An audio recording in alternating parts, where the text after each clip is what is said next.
এবার যে খবরের দিকে নজর রাখবো, রেশন দুর্নীতিতে গ্রেফতার আরো তিন চালকল মালিককে গ্রেফতার এনফোর্সমেন্ট ডিরেক্টরেটের। মিলের মাধ্যমে রেশন সামগ্রী বিক্রির অভিযোগ। বছরের পর বছর রেশনের সামগ্রী বিক্রি, আর সেই ঘটনায় এবার আরো 3 জনকে গ্রেফতার করা হলো। রেশন দুর্নীতিতে গ্রেফতার 3। অনুপ রয়েছে আমার সঙ্গে, আরো বিস্তারিত বলবে। অনুপ, ইডি সূত্রে কি জানতে পারছো? দুর্নীতি মামলা, সেই মামলা ইডির হাতে গ্রেপ্তার 3 চালকল মালিক। ইতিমধ্যেই তাদেরকে গতকালই নোটিশ করে জিজ্ঞাসাবাদে ডাকা হয়েছিল। গতকাল যখন তারা সিজিও ইডি দপ্তরে আছে, সেই সময় দীর্ঘ রাত দুপুর জিজ্ঞাসাবাদ, তার পরবর্তী ক্ষেত্রে গ্রেপ্তার করা হয়। ইডি সূত্রে খবর, তাদের মিলের মাধ্যমে কিন্তু বছরের পর বছর ধরে রেশনের সামগ্রিক জিনিস কিন্তু বিক্রি করা হয়েছিল এবং সম্প্রতি 3 চালকল মালিক, তাদের মিলে বহুভাবে তল্লাশি করা হয়েছিল, একাধিক নথি উদ্ধার হয়েছিল, বারবার তারা দেখা হচ্ছিল। প্রত্যেক ক্ষেত্রে তারা গহজির ছাড়ছিল, কিন্তু শেষমেশ গতকাল তারা যখন একেবারে ইডি দপ্তরে আসেন, দীর্ঘ জিজ্ঞাসাবাদে একাধিক বয়ান দেখিয়ে তাদের জিজ্ঞাসাবাদ করা হয়, নথি দেখিয়ে জিজ্ঞাসাবাদ করা হয়, কিন্তু জিজ্ঞাসাবাদ অসঙ্গতি ছিল এবং জ্যোতিপ্রিয় মল্লিককে অত্যন্ত ঘনিষ্ঠ ছিল এই 3 জন চালকল মালিক এবং তাদের মাধ্যমেই কিন্তু এই মিলের মাধ্যমে বছর বছর ধরে কিন্তু এই রেশন সামগ্রী জিনিস কিন্তু এই মিলে বিক্রি করা হতো। এই তথ্য দেখানোর পরেও তদন্তে অসুবিধা করছিল। শেষমেশ তাদের গ্রেপ্তার করা হয়েছে, আজকে আদালতে পেশ করা হয়েছে এবং নিজেদের হেফাজতে নেওয়ার জন্য ইতিমধ্যে আবেদন জানানো হয়েছে ইডির পক্ষ থেকে। বেশ, আরো এক দাগী অপরাধীর মুক্তি। যত দাগী অপরাধী বাংলাদেশে পট পরিবর্তনের পরে তাদের মুক্তি দিচ্ছে এই ইউনূস সরকার। আরো এক দাগী অপরাধী 17 বছর ধরে জেলে ছিলেন, গ্রেনেড হামলায় একেবারে ফাঁসির সাজা ছিল, সেই আব্দুস সালাম পিন্টু, বিএনপির ভাইস চেয়ারম্যান, জেল মুক্তি। একেবারে সাদরে অভ্যর্থনা জানানো হচ্ছে তাকে, ফুল মালা দিয়ে সাজিয়ে স্বাগত জানানো হচ্ছে আব্দুস সালাম পিন্টুকে। যত রকম দাগী অপরাধী, যত ভারত বিরোধী, তাদেরকে একে একে মুক্তি দেওয়া হচ্ছে। জসিমউদ্দিনের কথা আপনাদেরকে মনে করিয়ে দিই, কালকেই হুঁশিয়ারি দিয়েছিল, হুমকি দিয়েছিল ভারতের উদ্দেশ্যে। সেই জসিমউদ্দিনের পর এবার এই আব্দুস সালাম পিন্টু। কথা বলবো প্রতিনিধি মৈত্রেয়ীর সঙ্গে। মৈত্রেয়ী, 17 বছর পর মুক্তি, এই 17 বছর কেন তার সাজা হয়েছিল, কেন জেলে ছিল? দেখো, 2004 সালে আওয়ামী লীগের একটি সমাবেশে গ্রেনেড হামলা হয়েছিল এবং সেই 2004 সালের অগস্ট মাসের সেই ঘটনারই অন্যতম অভিযুক্ত ছিলেন আব্দুস সালাম পিন্টু এবং তার ফাঁসির সাজা ঘোষণা করা হয়েছিল। তিনি 17 বছর ধরে জেলে ছিলেন এবং সম্প্রতি ঢাকা বাংলাদেশ হাইকোর্ট আব্দুস সালাম পিন্টুর সেই ফাঁসির সাজা খারিজ করে এবং তারপরে তাকে জামিনে মুক্ত করার নির্দেশ দেয়। কাশিমপুর জেলে যখন সেই নির্দেশ এসে পৌঁছায়, তারপরেই তাকে জামিনে মুক্ত করা হয়। শুধু সেটাই নয়, এখানে আরো তাৎপর্যপূর্ণ হচ্ছে যে এই আব্দুস সালাম পিন্টুর বিরুদ্ধে আর কোনো রকমের কোনো মামলা নেই, সেই কারণে তাকে মুক্তি দেওয়া হচ্ছে। ফলে একদিকে যখন আমরা দেখছি যে একের পর এক বন্দীরা, যারা বিভিন্ন হিনিয়াস ক্রাইমের জন্য যারা অভিযুক্ত ছিলেন এবং যারা সাজাপ্রাপ্ত ছিলেন, তাদের মুক্ত করে দেওয়া হচ্ছে। আব্দুস সালাম পিন্টু, সেখানে আরো একটি নতুন সংযোজন হলো। ভারত নিশ্চয়ই নজর রাখছে পরিস্থিতির ওপর। একেবারেই দেখো, ভারতের তরফ থেকে গোটা বিষয়ের ওপরেই নজর রাখা হচ্ছে। তার কারণ ভারতের অবস্থান যেটা ছিল যে ভারত বরাবরই গণতান্ত্রিক এবং নিরপেক্ষ সরকারের পক্ষে ভারত সওয়াল করে এসেছেন বাংলাদেশের, এবং সেইখানে দাঁড়িয়ে দিল্লি এখন কড়া নজর রাখছে যে বাংলাদেশের এই যে ডেভেলপমেন্ট গুলো হচ্ছে, বিশেষত নির্বাচন কবে হবে সেই নিয়ে যখন আলোচনা চলছে, সেই মুহূর্তে দাঁড়িয়ে জামাত এবং বিএনপির একাধিক অভিযুক্ত, তাদের জেল মুক্তির ঘটনা দিল্লিকে ভাবাচ্ছে তো বটেই। একেবারে, কারণ জেল মুক্তির ঘটনা শুধু নয়, তারপরে জেল থেকে বাইরে এসেই ভারতকে পর পর হুমকি। আশা করি, আমি দোয়া করি আমাদের প্রিয় নেতা শহীদ রাষ্ট্রপতি জিয়াউর রহমানকে পরম করুণাময় আল্লাহ তাআলা বেহেশতে নসিব করুক। আমি বিশ্বাস করি যেভাবে এই স্বৈরাচারকে আপনারা উৎখাত করেছেন, আগামী দিনে তারেক রহমানের নেতৃত্বে আমরা নতুন বাংলাদেশ গড়ার প্রত্যয়ে। কলকাতা দখল দিয়ে শুরু হয়েছিল, তারপরে একের পর এক ভারত বিদ্বেষের বিষ। কালকেই দেখিয়েছি চিকেন নেক কেটে 7 সিস্টার্সকে নাকি দখল করে নেবে বাংলাদেশ। আর আজকে আবার বিএনপির এক যুবনেতা, তার বক্তব্য, তার হুঁশিয়ারি, ভারতকে নাকি গুঁড়িয়ে দেবেন তারা। পার্শ্ববর্তী রাষ্ট্র ভারত এই খুনি হাসিনাকে আশ্রয় দিয়েছে, তাদের উদ্দেশ্য ভালো না।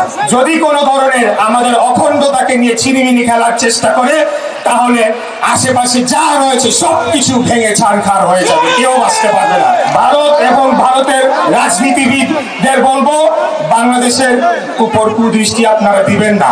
আমরা সংগঠিত রয়েছি। বাংলাদেশের স্বাধীনতা, সার্বভৌমত্ব এবং অখণ্ডতা রক্ষার জন্য 18 কোটি সৈন্য প্রস্তুত রয়েছে। শুধু এই নয়, বিএনপির যুব নেতাই নন, আরো বিএনপির নেতারা রুহুল রিজভী, তারও একেবারে ভারত বিদ্বেষের বিষ। দেখুন, এই যে গুম কমিশনের কাছ থেকে আমরা তথ্য পাচ্ছি, অনেক গুমের সহযোগী ছিল ভারত। আজকে অনেক লোককে ওখান থেকে ছাড়ছে। এখন এটার ব্যাপারে তো একটা মানে তদন্ত হওয়া উচিত। এই যে লোকগুলোকে ছাড়ছে, তাহলে এদেরকে কি মানে এরা কি গুম ছিল ভারতে? শেখ হাসিনার গুমের সহযোগী যে আপনারা ছিলেন পার্শ্ববর্তী দেশ, তার প্রমাণ তো আমাদের স্ট্যান্ডিং কমিটির মেম্বার সালাউদ্দিন। বাংলাদেশে সে 2 মাস আপনার গুম থাকলো, তারপরে তাকে পাওয়া গেলে ভারতে।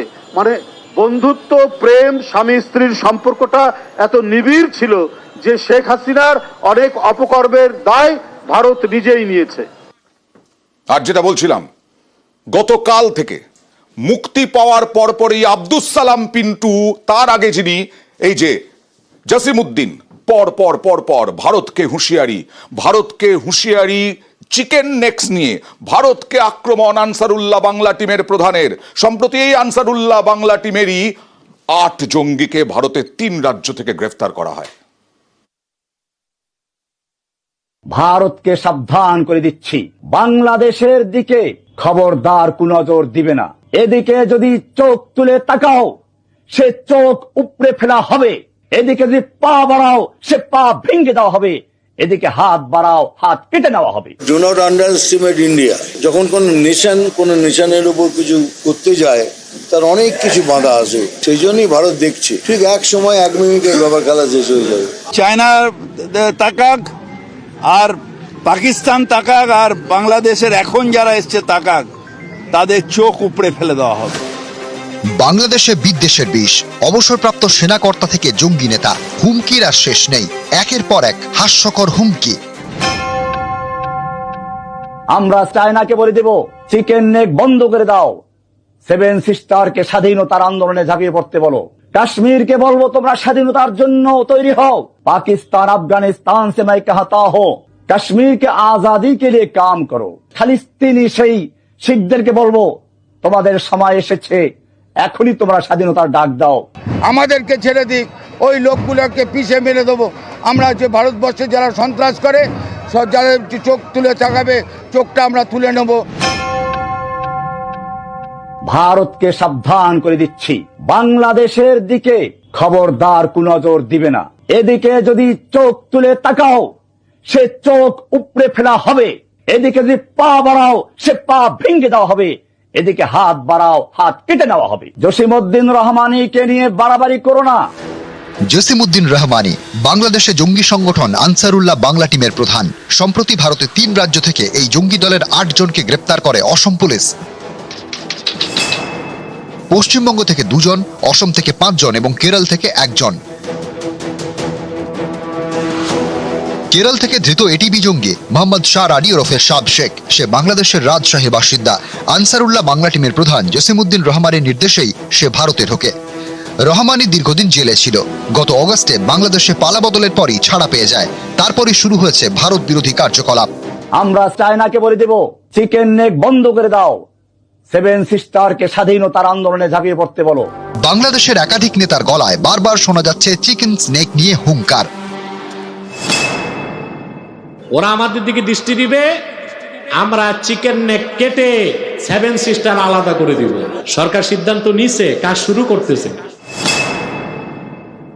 আমি বলে দিচ্ছি ভারতকে, যে ট্রেনিং আমরা নিয়েছি, আমাদের ট্রেনিং, আমাদের দক্ষতা ভারতের চেয়ে অনেক বেশি। আমরা যদি একবার সাহস করে আমার দেশকে যুদ্ধ করবে, আমরা বলে দিচ্ছি 4 দিনের মধ্যে আমরা কলকাতা দখল করে নেব। মোদী সাহেবকে বলবো, বাংলাদেশের বিরুদ্ধে অবস্থান গ্রহণ করেন না।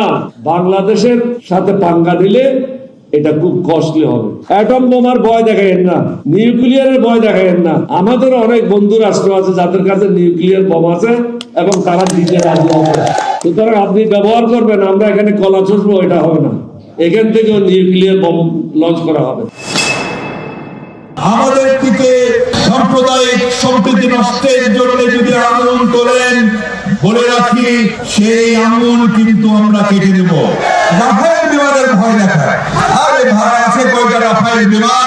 রাফায়েল বিমান নাকি বাংলাদেশে আসলে আমরা নাকি টয়লেট করব? তাহলে বোঝেন আমাদের টয়লেট করতে রাফায়েল বিমান লাগে। নিউজ 18 বাংলা।